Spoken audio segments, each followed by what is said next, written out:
안녕하세요. 7월에 읽은 책과 이번에 서울국제도서전 다녀오면서 온라인으로 또 구입한 책들이 있어요. 이번 달에 또 새로 구입한 책들도 같이 언박싱 해보도록 하겠습니다. 먼저 7월에 읽은 책들 중에서 소개하고 싶은 책은 총 5권입니다. 첫 번째는 김약국의 딸들이고, 두 번째는 너와 나쁜 무리들, 그리고 세 번째는 임비인, 네 번째는 한 여자인데 그거는 제가 윌라로 읽어서 실물은 가지고 있지 않고, 그 다음이 완벽보다 완결, 이렇게 해서 총 5권입니다. 첫 번째로 소개한 김약국의 딸들을 먼저 소개해 드릴게요.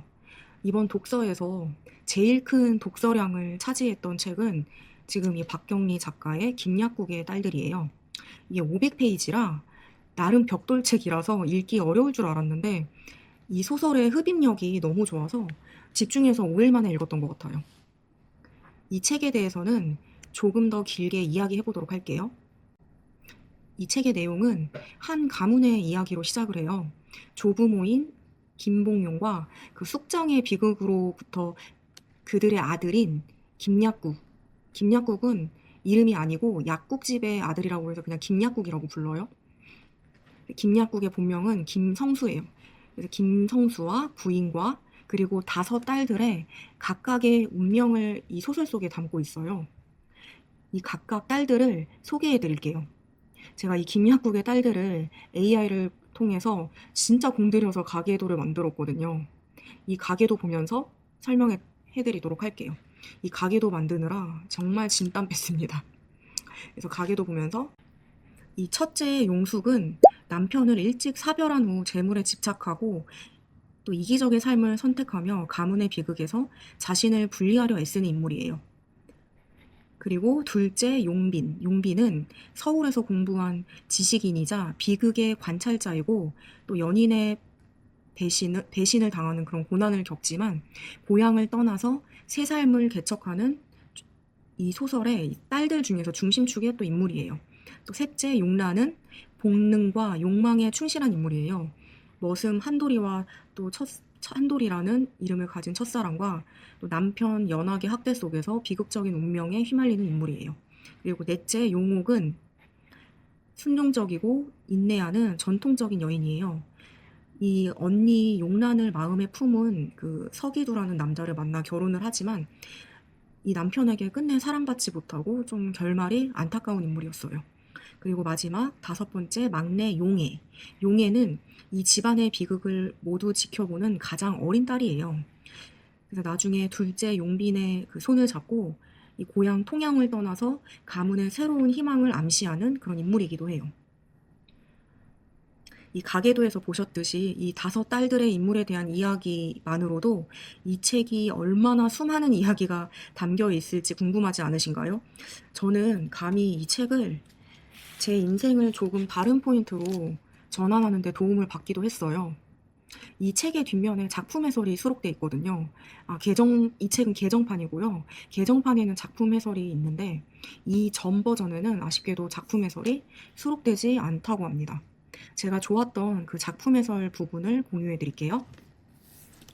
페이지 497페이지고요. 문장을 읽어드리도록 할게요. 선하고 아름다운 것도 언제든지 악하고 추한 것이 될 수 있고 그 반대도 가능하다. 생명의 요구에 충실한 인간은 자유의지에 따라 매 순간 선택하며 그 선택에 따른 책임을 감당해야 한다. 라는 문장입니다. 저는 이 문장이 김약국의 딸들 이 소설 전체를 관통하는 문장인 것 같았어요. 또 요즘에 정말 재밌는 그 젊은 작가들의 신간들이 넘쳐나는 시대잖아요. 특히나 요즘 시대에 한국 고전소설을 접할 기회가 많지 않은데 이 박경리 작가의 김약국의 딸들 꼭 한번 읽어보셨으면 좋겠어요. 인생의 진짜 많은 질문과 삶의 방향을 이 책에서 조금이라도 찾으실 수 있으실 거예요. 첫 번째 책은 김약국의 딸들이었고요. 두 번째 책은 도서관에서 대출했고요. 예소연 작가의 너의 나쁜 무리입니다. 저는 이 책 발음이 잘 안 되는 것 같아요. 이 책은 단편집이고요. 총 7편의 단편이 실려 있어요. 이 7편의 단편의 컨셉은 미움과 애정, 그리고 유대감과 폭력이 미묘하게 얽힌 사람들의 관계를 보여줘요. 나쁜 것인 줄 알면서도 서로를 품는 이 나쁜 무리에 서글프고 짠한 이야기가 담겨 있습니다. 제가 이 7편의 단편 중에서 가장 좋았던 단편을 소개해 드릴게요. 그 단편의 이름은 아무사이예요. 여기서 이 주인공은 할머니들을 가정에서 케어하는 돌봄 노동을 하는 그 직업을 가지고 있어요. 혈연이나 법적인 관계는 아니지만 이 묘한 유대와 연민이 생기게 돼요. 그래서 단순히 돈을 받고 하는 일을 넘어 한 사람의 존엄을 지켜주는 이 돌봄의 가치와 그 과정에서 느끼는 쓸쓸하면서도 뭉클한 감정선을 소설에서 느낄 수 있고요. 저는 이 7편의 단편 중에서 가장 현실적인 주제를 담고 있어서 가장 기억에 남는 것 같아요. 예소연 작가의 너의 나쁜 무리였고요.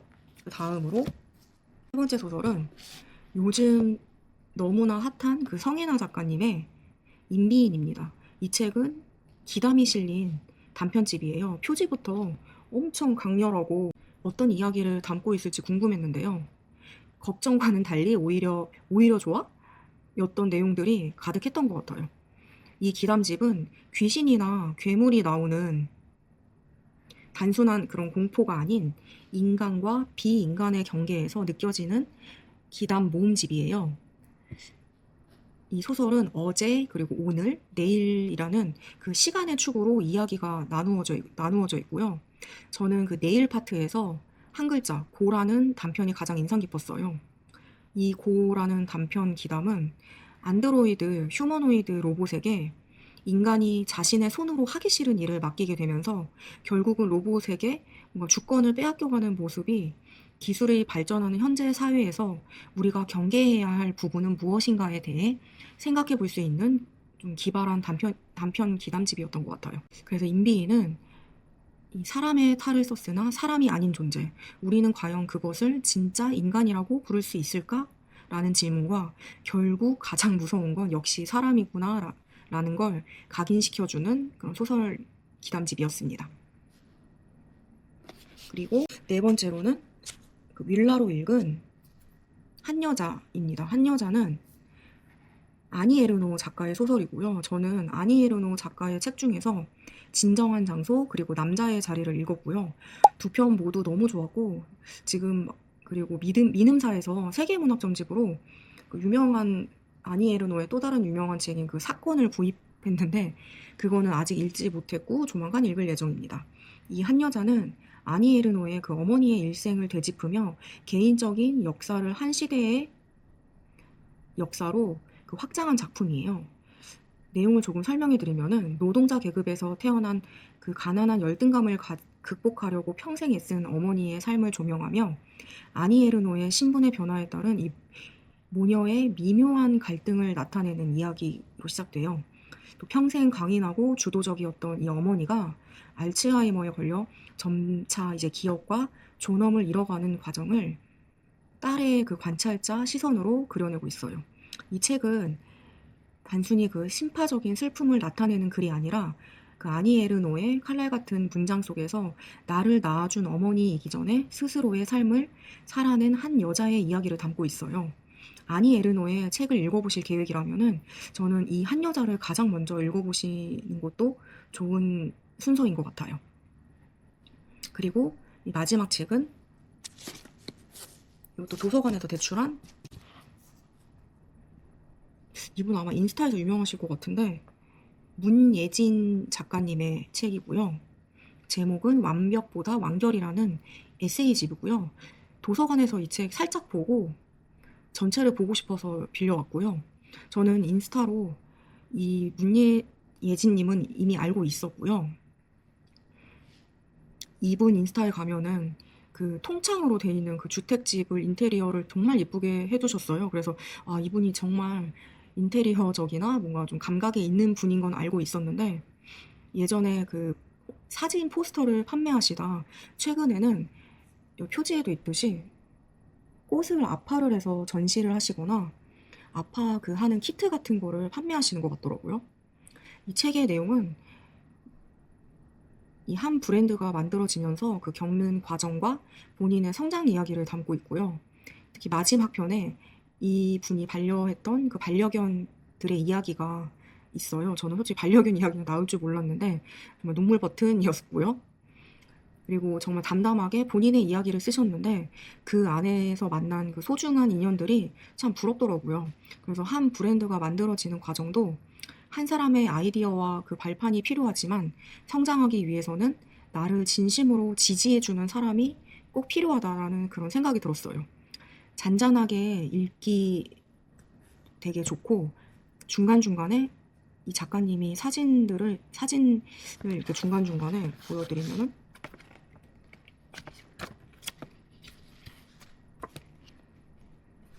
뭐 이런 되게 사진들이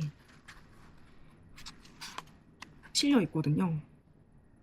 이 사진들도 너무 아름다우니 가독성도 좋은 에세이집이니 읽어보시는 걸 추천드립니다. 7월에 읽은 5권의 책을 소개를 마쳤고요. 이번에는 이 김약국의 딸들이 꽤 두꺼워서 이 책에 집중하느라고 책을 많이는 읽지 못한 것 같아요. 그런데 그럼에도 불구하고 이 5권의 책의 내용들이 절대 가볍지 않은 책들이라서 되게 기억에 많이 남은 책들이라 나중에 재독하고 싶은 책들도 몇 권 있어요. 이렇게 7월에 읽은 5권의 책의 소개를 마쳤고요. 제가 도서전 다녀오고 도서전에서 이제 책 구매하면 너무 무겁잖아요. 도서전을 막 둘러보면서 사고 싶었던 책들을 도서전 끝나고 와서 찔끔찔끔 구입을 했어요. 그리고 도서전 다녀와서 구입한 책들 포함해서 또 최근에 구입한 책을 같이 언박싱 해보도록 하겠습니다. 먼저 도서전 다녀와서 산 책들은 이미 개봉을 한 상태여서 그냥 보여드릴게요. 첫 번째로 정세랑 작가님의 당신의 독자가 될게요라는 책이고요. 이 책 마음 산책에서 그때 도서전 가니까 이 책을 거의 메인으로 부스도 꾸며놓으셨더라고요. 근데 제가 이 책 도서전에서 살 걸 후회한 게 도서전에는 사인본을 판매하고 계셨어요. 근데 이제 전 무거워서 온라인 서점에서 구입하자 하고 그냥 왔는데 아쉽게도 온라인 서점에서는 사인본은 아닌 그냥 책이 왔고요. 이 책은 이제 정세랑 작가님의 산문집이고 글쓰기에 대한 내용이 들어있어요. 화면에 보면은 읽고 쓰며 나아가는 사람들은 결국 만나게 되니까라는 이 문장도 그때 마음산책 부스에 있었거든요. 이 책을 좋아하시는 분들은 또 쓰고 싶은 생각도 들잖아요. 이 문장을 보는데 되게 가슴이 뭔가 좀 설레었던 것 같아요. 그래서 이 책을 구입을 했고요. 다음으로 미음사 부스 혹시 도서전에서 가보셨나요? 저는 들어갈 엄두조차 안 나서 그냥 멀찌감치 구경했는데 이미 이 책은 미음사에서 인스타그램으로 이 책이 나온다는 소식은 제가 알고 있어서 도서전에서 구경해야지 했는데 부스에 사람이 너무 많아서 구경은 하지 못했고 도서전 다녀와서 이 책도 온라인으로 구입을 했고요. 제목 보시다시피 세계 문학전집 이야기예요. 이 미음사 세계 문학전집이 정말 유명하잖아요. 1998년 8월 10권의 책으로 내디딘 첫걸음부터 2026년 6월 500번째 책을 펴내기까지 이 전집의 첫 기획자부터 500번째 책의 편집자까지 이 미음사 세계 문학 전집을 만든 사람들의 이야기라고 적혀 있고요.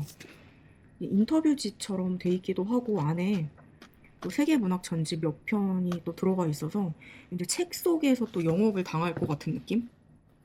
그리고 또 미음사 세계 문학 전집을 좋아하신 분이라면은 꼭 한번 읽어볼 만한 책인 것 같아서 이 책도 구입했고요. 그 다음으로 도서전에서 보고 구입한 마지막 책은 버지니아 울프의 문장들이라는 이것도 마음산책 책이네요. 문장들이란 책이고 이 책은 제가 버지니아 울프 책은 자기만의 방하고 런던거리 헤매기인가? 그렇게 그 단편 하나 읽은 게 다고요. 또 버지니아 울프 너무 유명하잖아요. 여성 또 문학가 중에서. 근데 읽어보고 싶은 책은 정말 많은데 생각보다 좀 어려운 책들이 많은 거예요.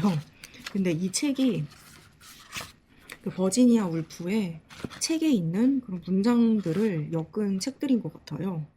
그래서 여기 보면은 이 책에 인용된 편지 및 일기에 장편 소설 중에 추랑, 밤과 낮, 제이콥의 방, 델러웨이 부인, 등대로, 올랜도, 파도 등등 이렇게 있거든요. 근데 제가 여기서 읽어보고 싶은 거는 델러웨이 부인, 등대로, 올랜도인데 이 책도 쉽게 읽히진 않는다는 이야기를 들어서 약간 이 책을 보면서 좀 맛보기로 보고 재밌으면은 사서 봐야지 라는 의미로 구입한 책이에요. 버지니아 울프의 문장들입니다. 그리고 아직 뜯지 않은 책을 같이 뜯어볼게요. 최근에 산 책이고요.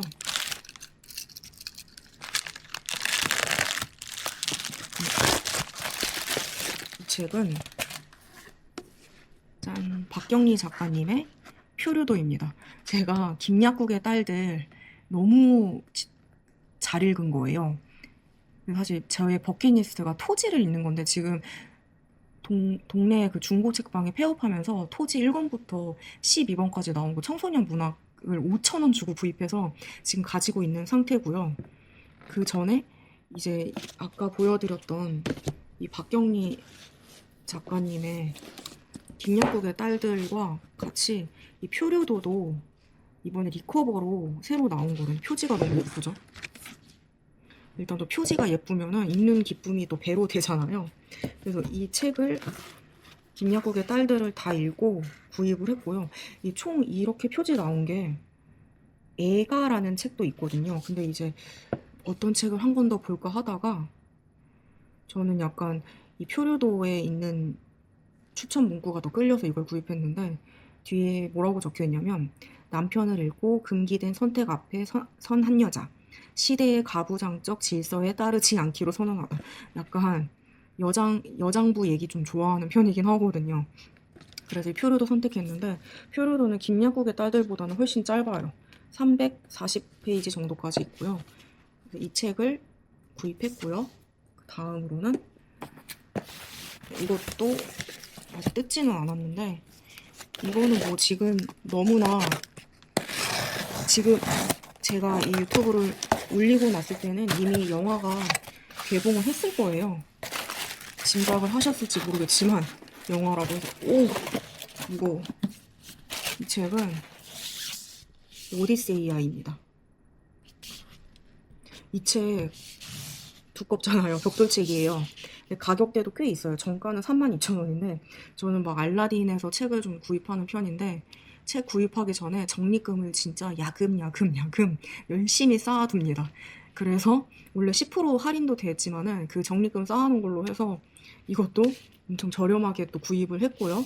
오디세이야 여러 분이 번역을 해주셨는데 이 번역가분 중에서 이준석 번역가님을 가장 추천을 하더라고요. 그리고 이 책을 저는 예전부터 관심은 있어서 장바구니에 항상 있긴 있었어요. 근데 그때는 분명히 그냥 살 수 있었는데 이 영화의 영향인지 이 책이 예약 구매더라고요. 그래서 보통은 당일 발송이 되는데 이 책은 한 2, 3일 뒤에 받은 것 같아요. 그래서 저는 오디세이아 영화를 볼 예정이고 사실 그 전에 일곱 영화를 보면 더 좋지만 보시다시피 책이 엄청 두껍잖아요. 그래서 영화를 보고 난 뒤에 읽을 것 같기도 해요. 호메로스의 일리아스를 트로이 전쟁에 관한 이야기죠.